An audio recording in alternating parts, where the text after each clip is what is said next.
Good day to you viewers, the Colonel speaking to you live from the Grange for British Imperial YouTube Broadcasting. So we've got a Decca record K663, heard at Hogsnorton. Number 2, The Truth About Russia. First and second sides, spoken by Gille Potter, who also wrote them, of course. Let's hope this monologue is just as amusing as the others. I'm hopefully going through the whole set I got at the Roger Thorne sale. Here we go. Good evening, groundlings. Attention, please. Gille Potter is addressing you. Tonight, as the more intelligent of you may be aware, I start a series of uplifting utterances upon many matters of moment. At suitable intervals, from now until the millennium, my dulcet voice will break in upon the oppressive atmosphere of your minds like some gust of intellectual ozone, wafting away the cobwebs of conceit and leaving behind a cleaner, yet greater vacuum than existed before. When first besought by the Decca Record Company to be so gracious as to make my vast knowledge of all matters the common property of the mob, I was also petitioned to choose as my medium for enlightening you some such topic as has yet either attracted but little attention from other great minds or received no publicity at all. I purpose, therefore, to say something about Russia. It is no easy task for me to tell you the truth about Russia, or for that matter, coming as I do from a family of lawyers, to tell you the truth about anything. I would much sooner have told you the truth about Hogsnorton, which is awful, or the truth about Jack Hilton, which is more awful still. By the way, the photographs which that person, totally devoid of any sense of shame, is forwarding often unasked to the budding womanhood of this country, though signed by him, are not photos of him at all. They are photos of me. Jack Hilton's personal appearance is highly inducing of terror in the aged and convulsions of the young, whereas my own individual attributes are of a gentle, soft, even balmy nature. Of these photographs of mine, he obtained by strategy 2 gross, which he sells to innocent maidenhood at 1 shilling the small size, larger size containing 3 times the amount, 2 shillings and threepence. By means of this fraudulent pictorial misrepresentation, he has been enabled to build onto his house a bathroom, into which a cold water pipe has already been introduced. Early next year, a hot water pipe will be put in, and sometime during the year after, the bath itself. I hereby most definitely assert that I do not sell my photographs, that I have never sold my photographs, and I never will sell my photographs. I am, however, quite prepared to give one of my photographs to anyone who will forward me a postal order for 25 shillings to defray postage. Each photograph is handsomely framed and depicts me at Clapham Junction holding a second-class ticket but entering a third-class carriage in order to avoid Jack Hilton, who was travelling in the only second-class carriage with a third-class ticket, a great moral improvement upon his customary practice, which is to travel in a first-class carriage with no ticket at all. But now to our topic, Russia. I purpose dealing with the subject by asking you 4 questions and answering them myself. These questions are, what is Russia? Where is Russia? Why is Russia? And when is Russia? I will answer them in true Russian fashion, tail first. When is Russia? Russia, alas, is now, at the present moment, as it was all day yesterday, and will be, I fear, all day tomorrow. It has become an eternal serial with a new plot each morning. Next, why is Russia?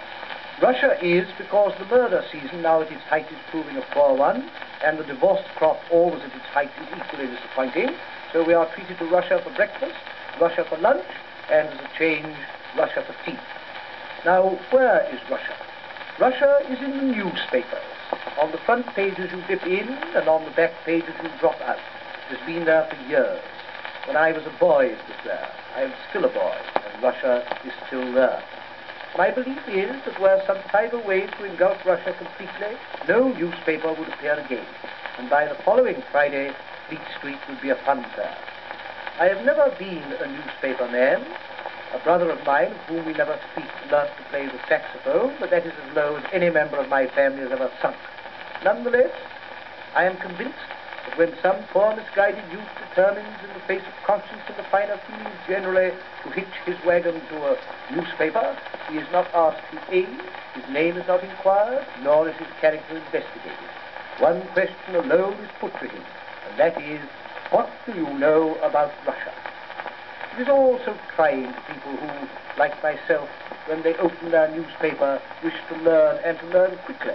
Not whether Trotsky is or is not like Lenin was or was not, but by how many goals this week Chelsea has lost.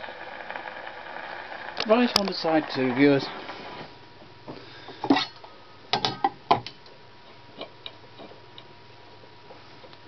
Here we go. Finally, what is Russia?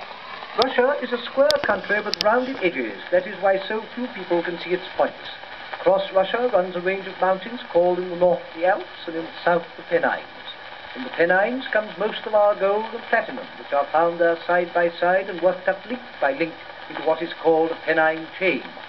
My Uncle Gregory of Grampound Road has one of these chains, or did have before the slump in rubber, to which is attached the sovereign purse, minus the sovereign, which disappeared during an earlier slump in rubber, and the Masonic charm of the shape and size of a small coconut, which opens out into a miniature Sahara completely covered with pyramids, the exact use and significance of which no one seems quite aware. Also dependent from the same chain in the southeasterly direction is another curious specimen of the goldsmith's art, the reward of some cycling feat performed by my uncle at the choir outing at Little Twittering in or about the year 1874. But to return to Russia. The principal towns in Russia are St. Petrograd, now called Petersburg, after Kidberg, whose other name is Peter, Moscow, now called Zhiev, after Trotsky, and Omsk, Tomsk, and Bobsk, so named after 3 well-known BBC announcers. Wigan is not in Russia, or was not at 3:30 this afternoon. Principal rivers of Russia are the Dnieper, the Dnieper, and the Steeper, of which the Dnieper is the deeper. Other rivers are the Om, the Bong, and Pong. From the point where these 3 join and form one stout stream, it is called the Om Bong Pong.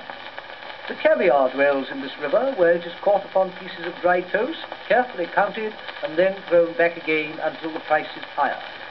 Russia is a large country and extends from Vladivostok in the far east to as far west as Olgi. The Russians are intensely musical. Their native instrument is the samovar, which every housewife plays to the tea.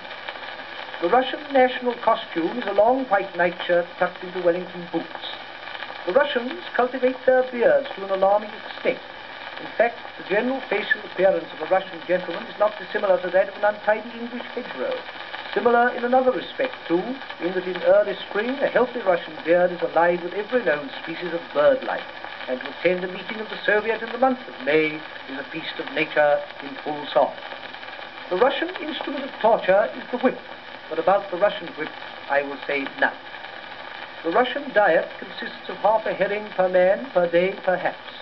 The poor Russian is in such a low state that he cannot say a word, whereas the herring is usually in such a high state that it speaks for itself. Russia exports bombs and propaganda. A bomb is a difficult thing to describe. It has the general appearance of one of my wife's Christmas puddings, though of course it is much lighter. A bomb is very unlike, for example, a child. For while a child should be seen but not heard, a bomb, to be really effective, should be heard but not seen. Propaganda is even more difficult to explain. It may be roughly described as something that you may say about the other fellow, but he mustn't say about you. Propaganda is very catching. The boatload arrived from Russia only yesterday morning. Its effect was immediately felt in the vicinity of the docks, where before midday quite small children were putting out their tongues at the school board inspector and refusing to curtsy to the borough surveyor's aunt. Russia has 2 urgent problems. Firstly, the rhubarb crop is a failure again this year. But the hundreds of square miles of crust prepared to receive the rhubarb in tart form will not be wasted. Indeed, after being dealt with by crushers, the use to which it is to be put will render the Russian arterial roads the finest in the world. The other problem is one which must be dealt with ere long, if not before then. I refer to the money paradox. Russia, as we all know from our newspapers, is bankrupt, has not a penny. And yet, as our newspapers also inform us, often in the same columns, she is spending millions upon propaganda.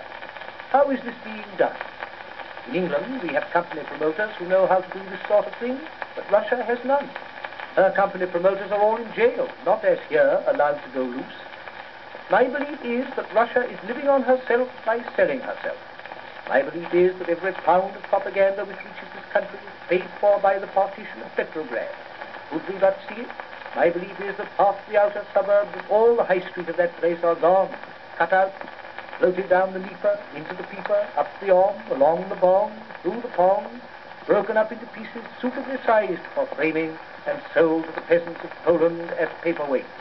Otherwise, how can this thing be? Or is it perhaps not? Good night, everyone. Well, how very instructive, viewers. I'm sure we learned a lot about Russia there. Thank you, viewers, and goodbye.